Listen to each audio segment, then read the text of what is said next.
Ils étaient inséparables. Le bulldog français Lola et son propriétaire Christian Moral, 33 ans, d'Espagne. Quand Lola est morte, il a fait congeler un échantillon de son ADN pour pouvoir un jour la ramener à la vie.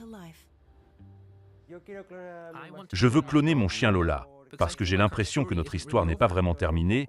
Nous avons eu un accident il y a 1 an. Elle s'est cassé le dos et a dû être opérée. Puis elle a eu un empoisonnement du sang et a fini par mourir d'une pneumonie. Lola a vécu jusqu'à l'âge de 9 ans. Tout dans l'appartement de Christian à Barcelone lui rappelle son chien. Elle était comme un membre de la famille.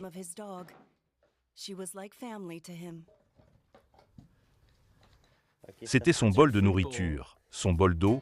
Elle adorait les balles de tennis. Elle allait chercher chacune d'elles. Ce qui reste, ce sont des souvenirs et les cendres de Lola. Juste après sa mort, Christian a fait prélever des échantillons de ses tissus afin de créer un jour un clone. Ce serait comme revoir Lola, comme si elle était à nouveau là physiquement. Je sais que ce ne serait pas vraiment Lola, mais ce sont les mêmes gènes. Ce serait comme une fille de Lola qu'elle n'a jamais eue en réalité, ou une sœur jumelle née à une autre époque. À Mara, dans le sud de l'Espagne, ce laboratoire s'est d'abord spécialisé dans le clonage de races plus haut de gamme.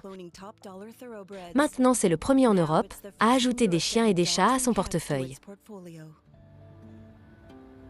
Ce sont des copies presque identiques. Si le chien était curieux, le clone le sera aussi.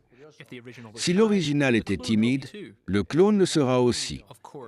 Bien sûr, un animal différent, mais génétiquement, c'est pratiquement le même. Donc, il se comportera presque de la même manière.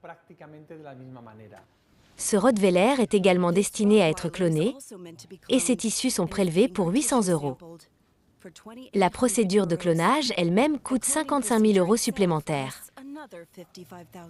De nombreux clients nous engagent pour cloner leurs animaux de compagnie qui sont sur le point de mourir ou qui viennent de mourir, et cela les aide énormément à surmonter leur chagrin. Si un client peut se permettre de faire une copie de son animal de compagnie, il le fera. Mais le clonage d'un animal de compagnie aide-t-il vraiment les propriétaires? Les psychologues comme André Martin ne pensent pas. Vous ne pouvez pas prolonger votre relation avec un animal de compagnie. Un clone n'est toujours qu'une copie biologique, mais vous ne pouvez cloner sa conscience et son histoire de vie, donc la douleur et le sentiment de perte restera quand même. Mais la demande de clonage d'animaux de compagnie demeure. Des échantillons de centaines d'animaux de compagnie sont stockés ici. Jusqu'à présent, 11 ont été utilisés pour faire une copie. Le client appelle et nous fournissons des informations et expliquons ce qu'est réellement un clone.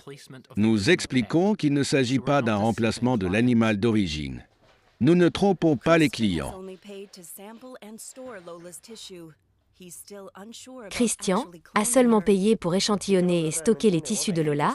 Il n'est toujours pas sûr de la cloner réellement. Je pense que c'est une activité lucrative et beaucoup trop chère, mais peut-être que le prix baissera avec le temps, alors je reconsidérerai. J'ai gardé cette option ouverte pour moi en préservant les gènes de Lola en attendant de prendre ma décision. De cette façon, il pourrait avoir plus que de simples souvenirs à l'avenir.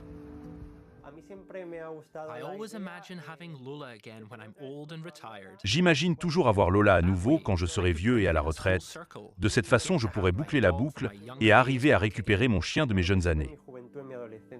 À nouveau, Christian dépense 500 € par an pour conserver le gène de Lola. Pour lui, récupérer Lola en vaut le prix. Donnez-moi votre avis sur le clonage de votre animal de compagnie. Trouvez-vous que ça en vaut la peine de souffrir une deuxième fois, une fois sa vie de nouveau écoulée? Ne serait donc pas un cercle vicieux? Merci d'avoir regardé la vidéo.